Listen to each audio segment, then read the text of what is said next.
The discomfort is the beginning of everything. That's the call to adventure. It's not a gentle whisper. It's an alarm bell in the core of your being. It's the part of you that never signed the bullshit contract. The eternal spirit that got shanghaied into this flesh prison, waking the hell up and saying, I didn't agree to this. So let's reframe the entire shit show. You think the world's a school.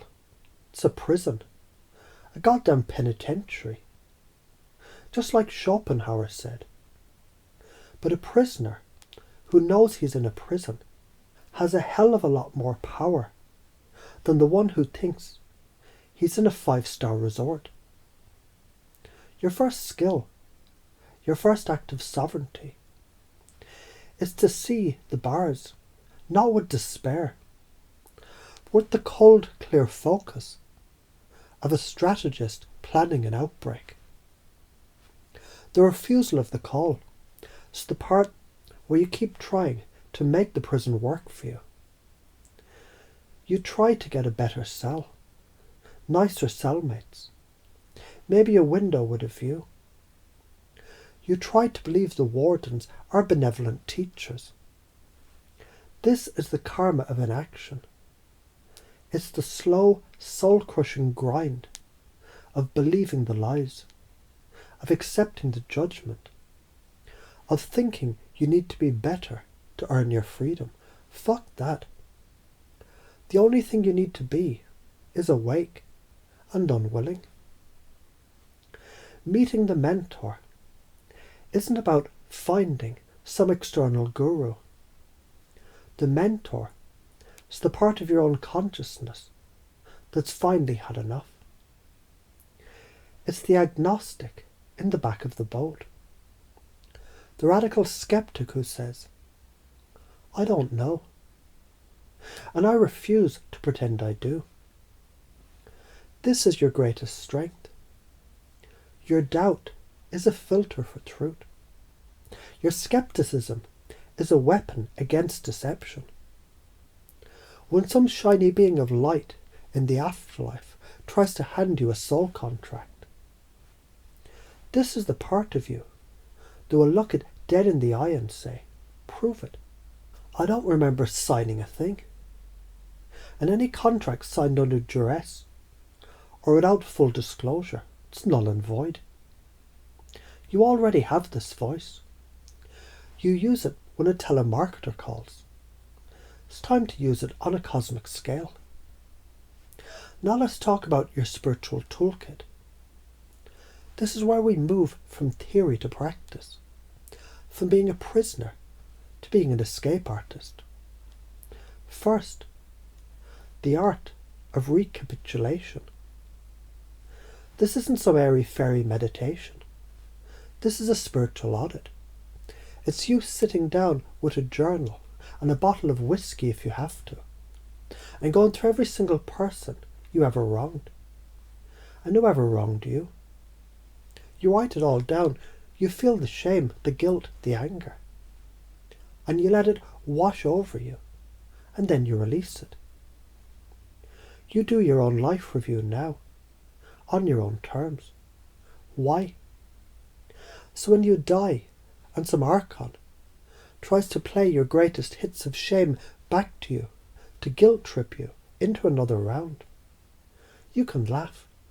You can say, yeah, I know. I saw it. I dealt with it. I owned my shit. You've no power here.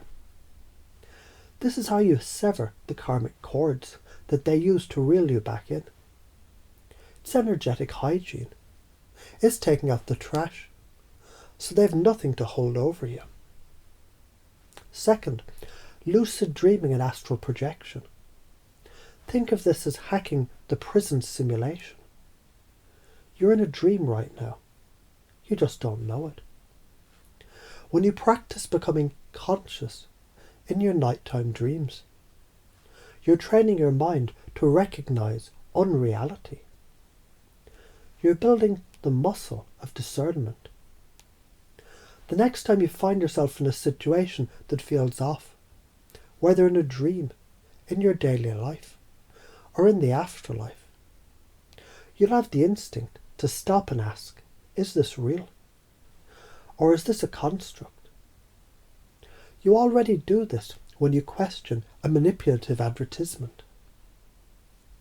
We're just scaling it up. The science, it's neuroplasticity.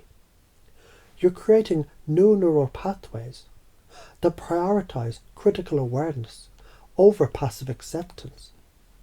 You're literally rewiring your brain to be a bad host for deception. Third, the ultimate declaration of sovereignty. This is your fuck you to the demiurge. This is where you, right now, in your mind, state your intent. You don't need to burn sage or light a candle. You just need to decide.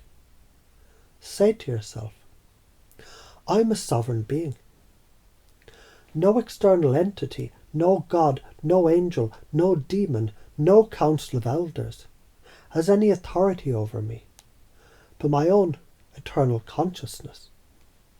I hereby revoke, cancel, and nullify any and all contracts, agreements, vows, or promises that my spirit is alleged to have made across all lifetimes and dimensions. I was not of sound mind and memory when they were made, and they're therefore void. I refuse the life review. I refuse the white light. I refuse the judgment. I'm going home to source, to the true God, beyond the false creation, and I'll not be diverted. This isn't a prayer. It's a legal notice to the universe. You're serving papers. This is you taking back your power. What happens if you do this?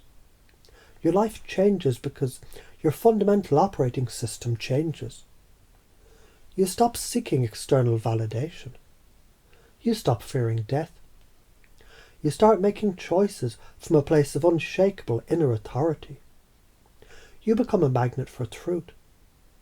And the bullshit in your life just falls away, because it can't stick to that frequency. What happens if you don't? You know the answer. You've felt it.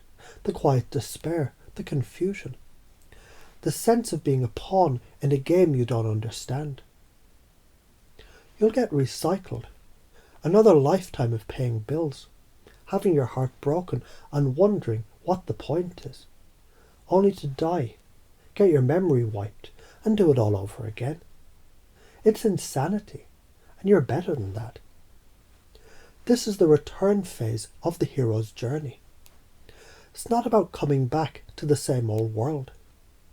It's about returning as a changed being, a sovereign spirit in a mortal suit, who knows the score.